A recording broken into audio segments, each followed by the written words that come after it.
Let's talk about why our autism was missed in childhood.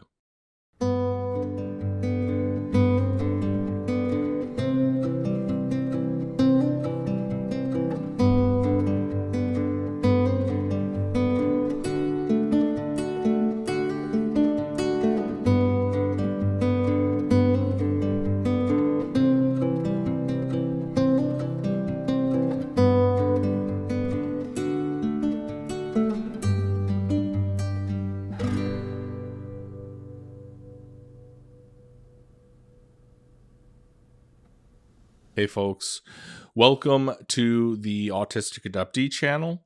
As the channel name suggests, I am both autistic and I am an adoptee.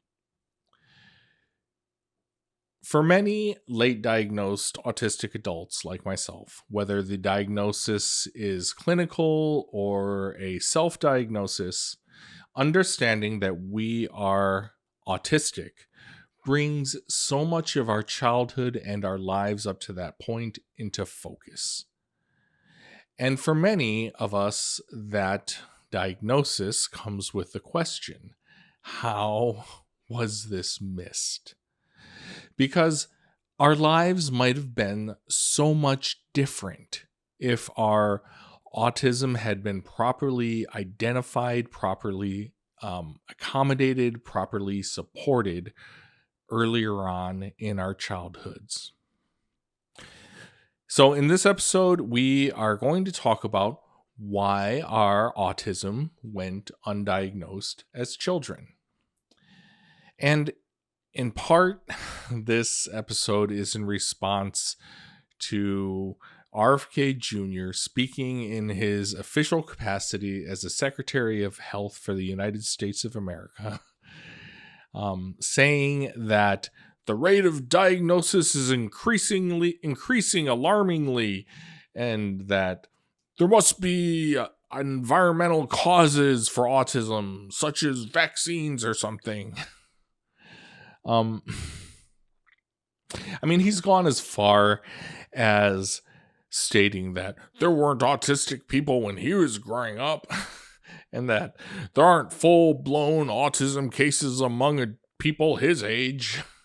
It's ridiculous. He's ridiculous. This whole situation is just ridiculous. For people of my generation, I'm 53. I'm a Gen Xer.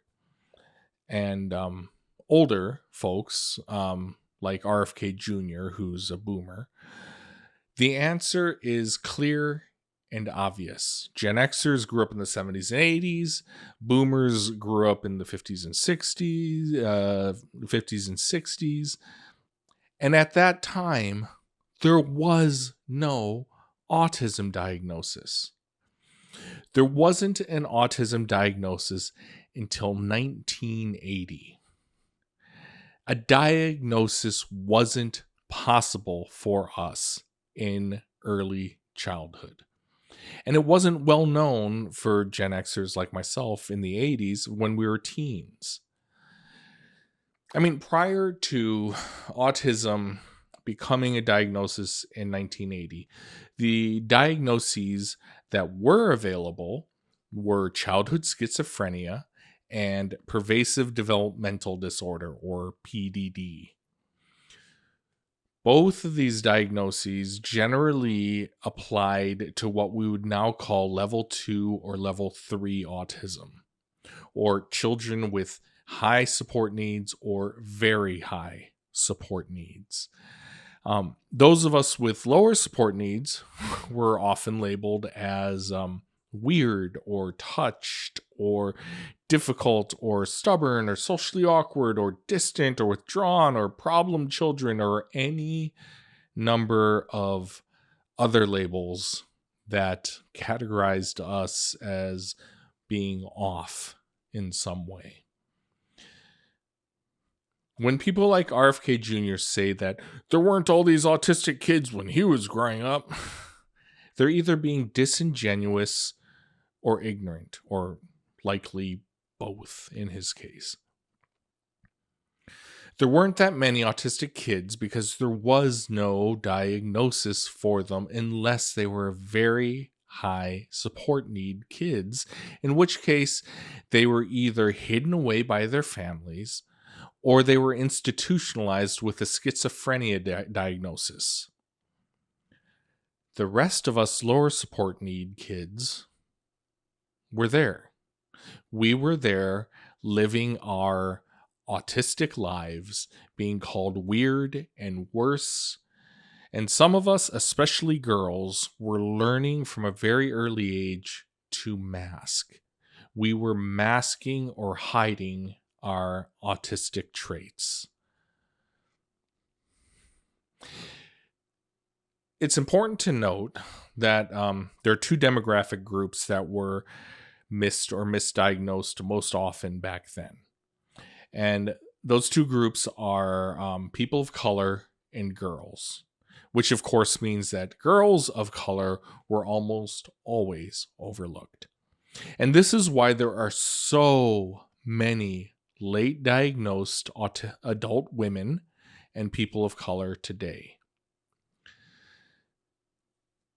Millennials growing up in the 80s and 90s were often overlooked because the autism diagnosis was still new and was still mostly applied to boys with higher support needs. So girls and lower support needs boys were often missed or misdiagnosed still. In 1994, Asperger's was added to the DSM as a diagnosis. The DSM is the Diagnostic and Statistical Manual, which is the diagnostic tool for mental disorders. I don't like the term disorders, but it's the official language, so there's not much I can do about it. So in 1994, Asperger's was added to the DSM as a diagnosis, but it was a diagnosis that was separate from the autism diagnosis.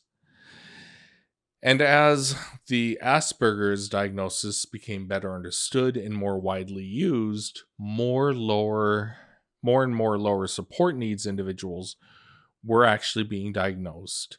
But again, it was mostly white male children, leaving girls and people of color undiagnosed or misdiagnosed still.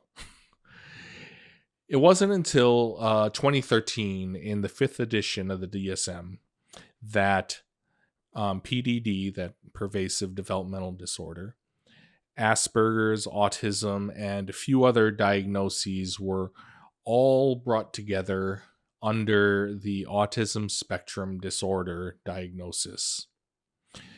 It was also at this time that the highly problematic language of high functioning and low functioning labels were finally eliminated from the DSM. Since then, the rate of diagnosis has thankfully increased, and more autistic people are being identified, supported, and accommodated. Among these newly discovered autistic people are adults who were missed in childhood due to autism not being a diagnosis that was available to them or a diagnosis that existed yet, or due to the lack of understanding or the misapplication and the biases about autism after it became an official diagnosis. And of course, the danger of RFK Jr. and his ilk ignoring the science and the research about autism and insisting that there's a cause that can be cured. The problem is that it takes attention and resources away from supports and accommodations for autistic people. It means that more autistic children will be missed or misdiagnosed. It means that there will be more autistic adults like me living their entire lives burned out, feeling anxious, feeling out of place, wondering what's wrong with them, wondering why existing in the world is so much harder for them than their peers. So, um, this episode took a different direction than I intended. I originally planned to look at checklists for parents to see if their child might be autistic. The idea was to go through a checklist and see if I might have been identified and diagnosed if we knew then what we know now.